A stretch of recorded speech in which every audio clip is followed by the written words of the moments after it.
Compresa fra le ampie pianure agricole del Campidano, le colline della Marmilla, il rilievo montuoso dell'Inas con la sua storia mineraria e una costa selvaggia con estesi deserti sabbiosi, il Medio Campidano rappresenta le principali bellezze naturalistiche della Sardegna, un tesoro dalle enormi potenzialità turistiche che aspetta di essere adeguatamente valorizzato. Sono, immagino, molteplici punti strategici dell'assessorato al turismo che però devono tener conto delle magre risorse. Sì, intanto bisogna dire subito che il turismo è un settore su cui bisogna puntare proprio perché è capace di fare sistema, attraverso appunto il coinvolgimento di diverse attività economiche presenti anche nel nostro territorio e a maggior ragione in tutta la Sardegna. Quindi se davvero vogliamo credere che in futuro il turismo faccia parte sempre di più della nostra economia attraverso appunto un aumento anche di punti percentuali in termini di PIL, occorre lavorare in questa direzione.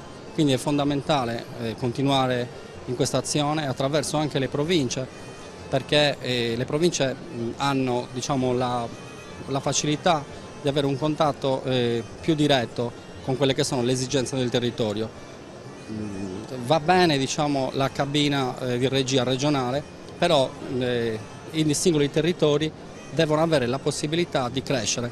Oggi ovviamente il turismo non è sviluppato allo stesso modo in tutte le province sarde, però secondo me il turismo è un settore che deve riguardare la nostra isola interamente. Quindi anche nelle province dove oggi il settore è un pochino più indietro, a maggior ragione occorre puntare, proprio per quello che abbiamo detto poco fa, perché il turismo è capace di fare sistema. Quindi, tracciamo intanto per avere un'idea com'è la situazione nel Medio Campidano. Allora, noi abbiamo subito nel 2010 un decremento di arrivi e presenze, diciamo, con qualche punto percentuale in più rispetto a quello che è il trend regionale.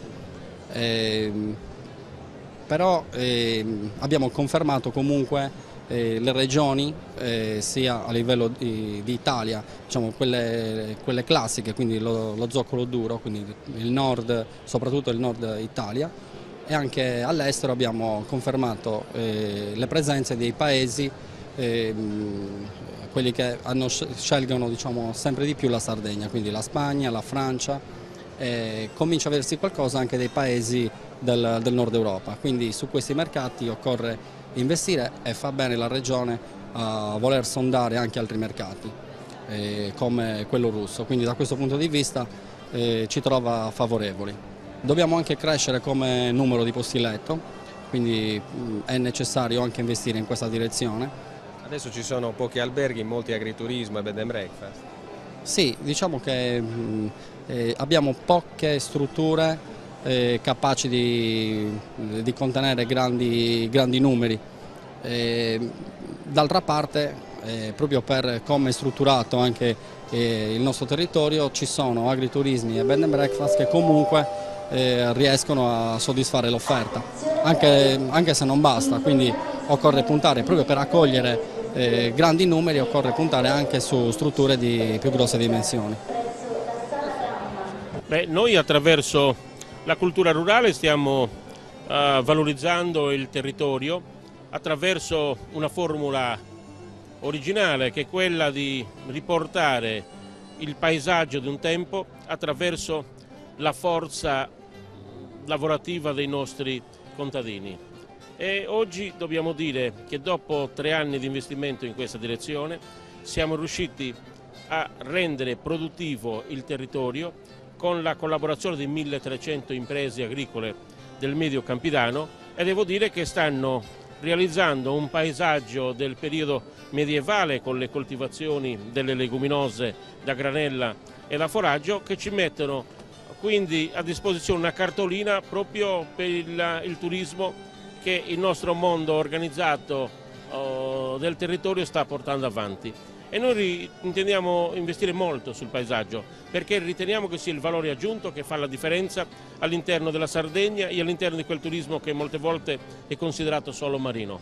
La provincia del Medio Campidano è intesa un po' come l'isola nell'isola, proprio perché in uno spazio ristretto ha soprattutto due fiori all'occhiello.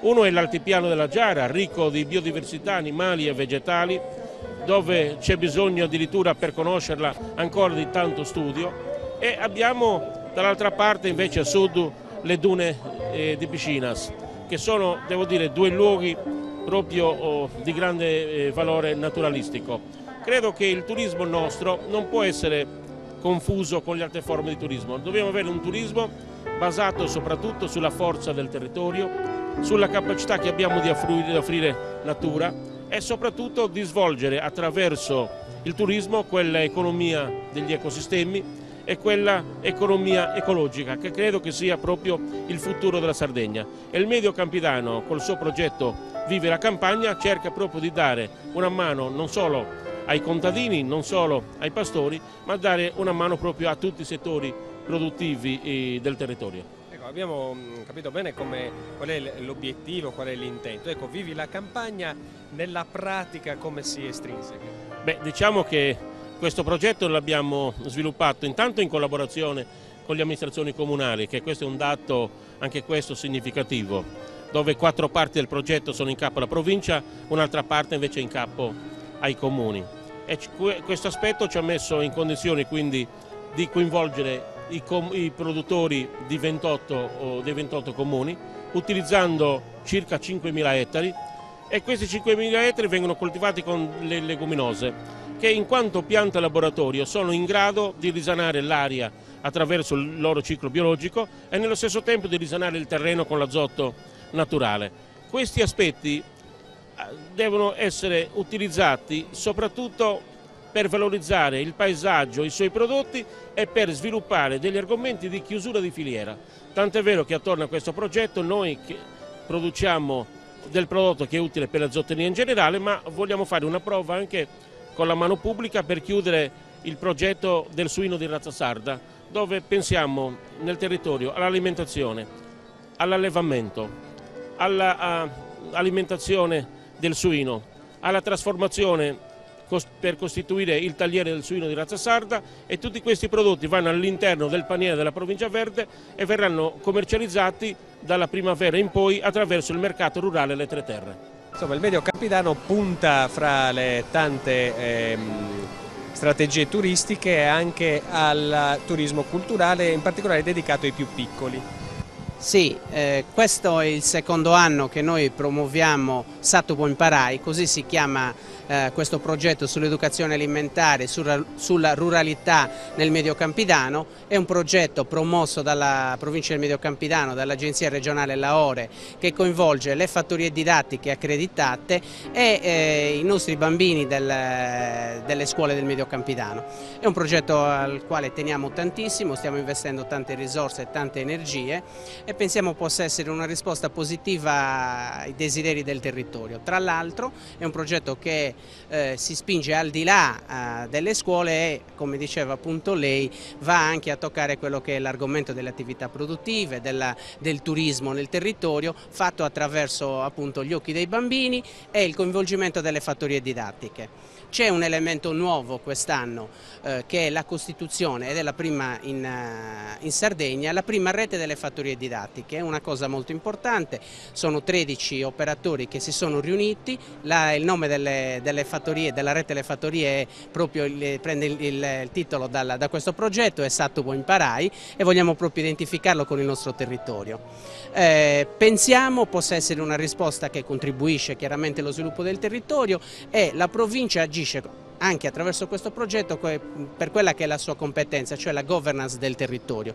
Ci crediamo e pensiamo possa essere un momento molto importante. Coinvolgerà circa 1 migliaio di bambini, dalle scuole materne sino alle scuole medie, Quest'anno l'ulteriore novità è la ricerca e la realizzazione di un come dire, menù da inserire nelle mense, un menù con prodotti tipici tradizionali, cioè quelli che sono contenuti nel paniere della provincia del Medio Campidano, tutto certificato, tutto seguito con tutti quelli che sono i dettami di legge, e pensiamo possa essere un ulteriore contributo allo sviluppo del nostro territorio. Per chi non lo sapesse, in cosa consiste esattamente una fattoria didattica?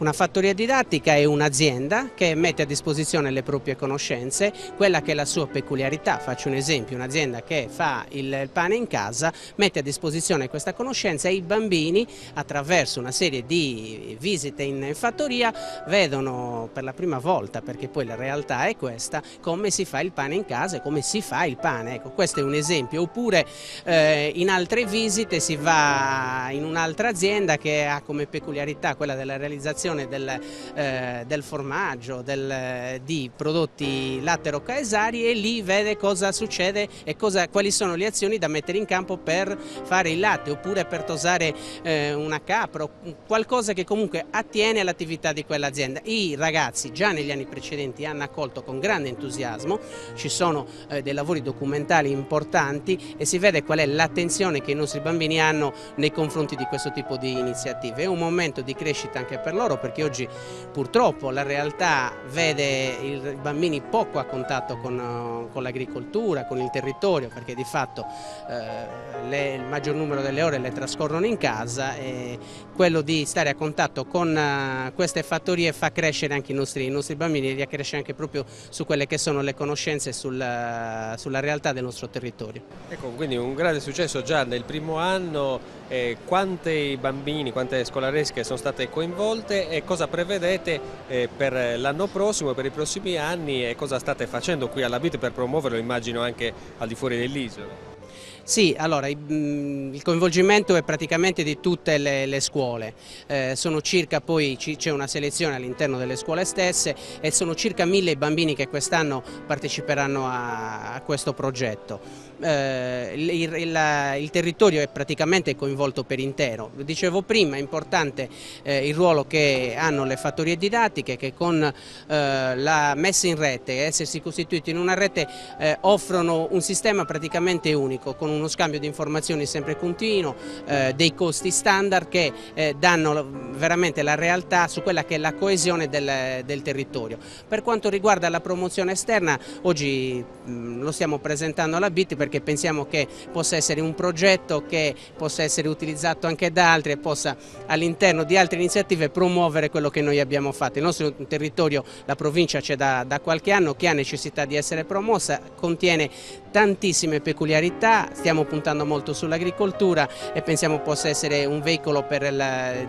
di immagine molto importante, affinché i turisti di tutto il mondo possano venire a visitare il nostro territorio, che è un territorio veramente splendido sotto tutti gli aspetti.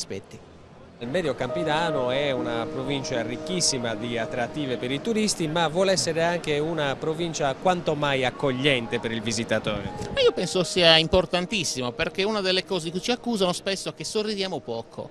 Noi dobbiamo diventare sorridenti. Questo è il nostro motto, lo slogan della provincia del Medio Campidano è questo: la provincia del sorriso, di contrattare ad altri slogan che trovo anche poco appropriati. Cioè vuol dire che chiunque venga in un pubblico ufficio, ma così come le attività economiche, turistiche e soprattutto il sorriso, il far trovare la gente a proprio agio, deve essere un punto quasi essenziale della nostra politica e della nostra peculiarità deve diventare Ecco, tra le tante iniziative che promuove la provincia, anche alcune editoriali, diciamo, che ogni anno vengono anche presentate, quelle nuove alla BIT. Ecco, quest'anno ne presentate una in particolare. Sì, quest'anno si presenterà questo libro che è stato fatto sulle chiese minori, escluse le parrocchiali, ne abbiamo di bellissime, non voglio citarle perché poi tra comuni ci si ingelosisce un po'. E le chiese minori, che spesso le abbiamo chiamate chiese campestri, perché spesso oramai sono conglobate nei paesi, ma prima sono nate fuori dal centro abitato. E presenta in particolare questo volume 8 itinerari turistico-religiosi, perché noi si puntava proprio come provincia, avevo iniziato già il lavoro nella scorsa legislatura, ma il nuovo assessore sta facendo anche meglio forse di quanto stessi facendo io, dobbiamo puntare anche sul religioso, non dimentichiamo quel nostro patrimonio di gestori, dal punto di vista religioso. Quella è una partenza, ma uno che viene da noi visita questi che sono dei monumenti molte volte da scoprire, spesso chiese anche medievali nate su precedenti anche dei bizantini, insomma tutte da scoprire. È un libro che è prevalentemente fotografico, con qualche accenno che serve a portare la gente ad iniziare questi percorsi.